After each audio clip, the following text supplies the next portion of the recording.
Now let me tell you something about a belief in the value of pessimistic myths. Our values act as forces upon our emotions, right? What are our values? Well, a totality exists. For that reason, we are part of the totality. Ideas are thoughts, beliefs, and expectations about the totality.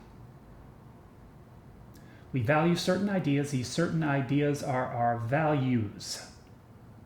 Okay? Those are values. And our values act as forces upon our emotions. Now, most people I know believe in the value of truths. And they're conditioned to believe in the value of truths because doing so enables them to navigate about their habitat, orient themselves towards existence, and explain existence to themselves to some degree. So,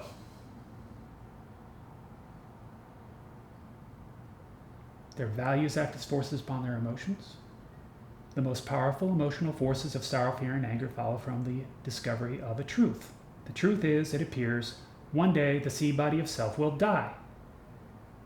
Now, their belief in the value of pessimistic myths does not enable them.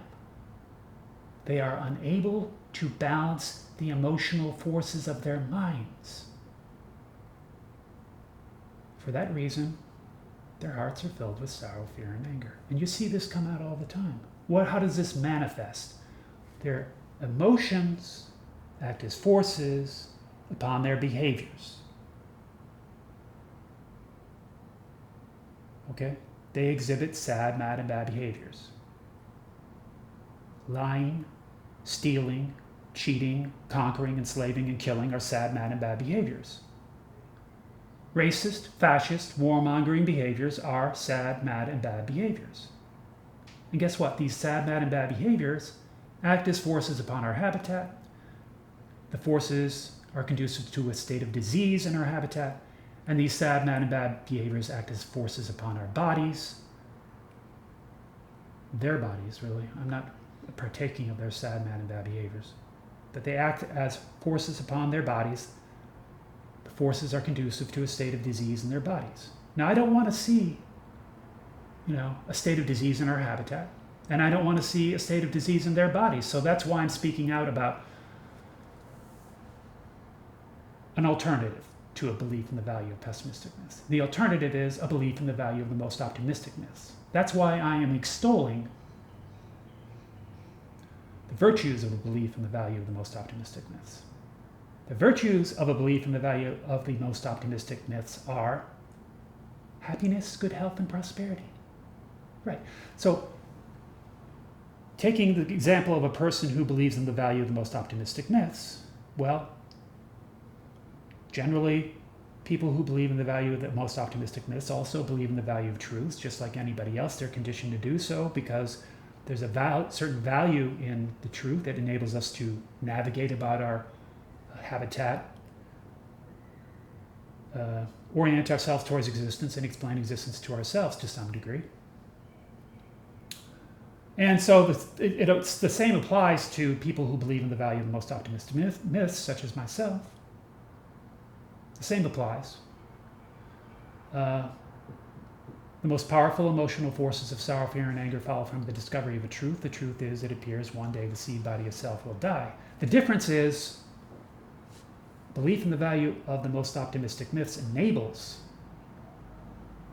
us to balance the emotional forces of our minds. We can balance the emotional forces of our minds. Joy, faith, and love balance sorrow, fear, and anger. The most powerful emotional forces of joy, faith, and love follow from a belief in the value of the most optimistic myths. So from a balance of the emotional forces of the mind follows happiness. Okay? And from happiness, well, our happiness acts as forces upon our behaviors. And People who believe in the value of the most optimistic myths will be more likely to exhibit glad behaviors. Glad behaviors are truth-telling, playing well with others, sharing,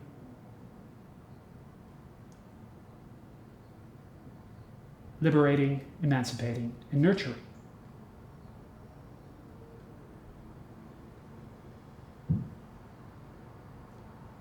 Friendly, homotolerant, peacemaking behaviors are glad behaviors. And our glad behaviors act on our habitats, and our glad behaviors act upon our bodies. And the forces are conducive to a state of good health in our habitats and in our bodies.